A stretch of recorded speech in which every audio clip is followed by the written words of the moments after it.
ماں کے قدموں کے نیچے جنت. اب کیا کہیں گے جنت کے بارے میں آپ؟ یوں تو جنت میں سب ہے، مدینہ نہیں، اور جنت مدینے میں موجود ہے.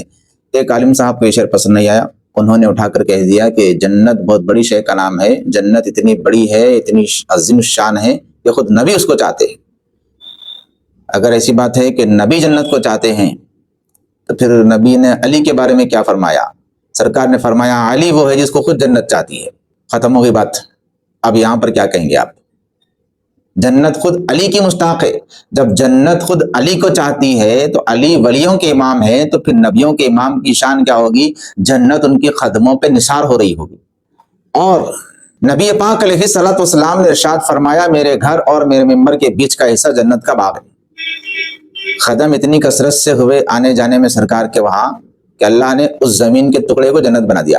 پتا کیا چلا؟ جنت کسی اور شے کا نام نہیں، جہاں مصطفیٰ قدم رکھ دے وہیں جنت ہو جاتی ہے. ماں کے قدموں کے نیچے جنت اڑال دیا سرکار نے. اب یہاں پر کیا کہیں گے وہ عالم صاحب؟ جنت اتنی عظیم تھی کہ حضور خود چاہنے والے جنت کو، تو اس جنت کو ماں کے قدم اڑال دیا. اب ماں کا مقام بڑا ہے، جنت کا بڑا ہے، پھر حضور کا بڑا ہے. ایک عالم کا کام الجھن پیدا کرنا نہیں ہوتا، الجھن سلجھانا ہوتا ہے. وہ شعر میں کوئی حرام الفاظ نہیں تھے گناہ کبیرہ والے. انہوں نے کہا شاعر نے، میں نے مانا کہ جنت بہت ہے، حسین کہہ رہا، یہ نہیں کہہ رہا کہ بیکار ہے جنت. نہیں، حسین ہے بھئی، بہت حسین ہے، لیکن مدینہ اس سے حسین ہے. کیوں؟ وہاں سرکار مدینہ آرام فرما ہے.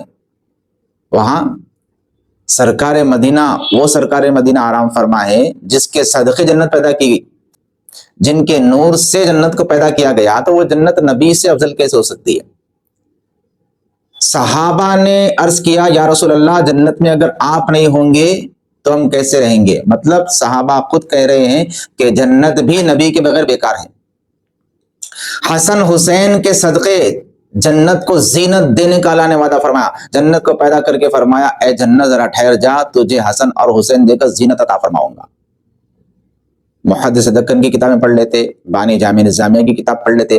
بانی جامع نظامیہ نے فرمایا اگر کوئی مدینہ نہیں جا سکتا، ریاض الجنہ میں نہیں بیٹھ سکتا، تو اپنے گھروں میں میلاد مصطفیٰ کی ذکر سجا لے.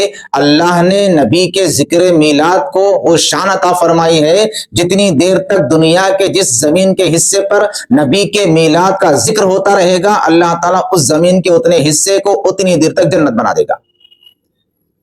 تو نبی کا نام جنت سے افضل ہے. نبی کے نام کے صدقے جنت کو حسن دیا جائے گا. جنت ادھوری ہے حضور کے بغیر. بھائی کچھ کہنے سے پہلے دونوں طرف کی روایتیں پڑھ لیتے، بانی جامعہ کی کتاب پڑھ لیتے، محدث دکن کی کتابیں پڑھ لیتے، تو پھر یہ بولنے کی آپ کو نوبت نہیں آتی. ماں کے قدموں کے نیچے جنت. اب کیا کہیں گے جنت کے بارے میں آپ؟ شاعر اگر مدینے کو افضل، مدینے کی تعریف کر رہا ہے جنت کے کمپیریزن میں، تو آپ کو تکلیف ہو رہی ہے. ماں کے قدموں کے نیچے جنت حدیث میں آ گئی، یہاں کیا کہیں گے آپ؟ صحابہ جنت سے زیادہ حضور کے چاہنے والے تھے. اب وہ صحابی تھے جنہوں نے عرض کیا میں جنت کو چاہتا ہوں، تو سرکار مدینہ نے اس صحابی کے ایمان کی کیفیت دیکھتے ہوئے ان کو تسلی، اطمینان دلانے کے لیے فرمایا کہ ہاں چاہو